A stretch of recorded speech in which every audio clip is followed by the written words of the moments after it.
அதிக வலி கொண்ட மனசா? ஆக்சுவலாக இந்த இடத்துல நீங்கள் இருக்கீங்க அப்படின்னு வச்சுக்கோங்களேன். நீங்கள் அடுத்த பிறவி எடுத்துட்டீங்கன்னு அர்த்தம்.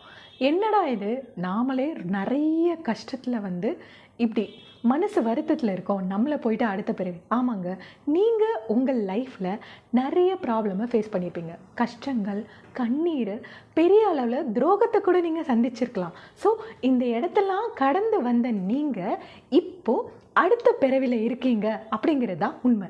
ஏன் தெரியுமா? இந்த பிறவியில் உங்களை யாரும் தாக்கவே கூடாது, தாக்கவும் முடியாது. அது உங்கள் கையில் தான் இருக்குது.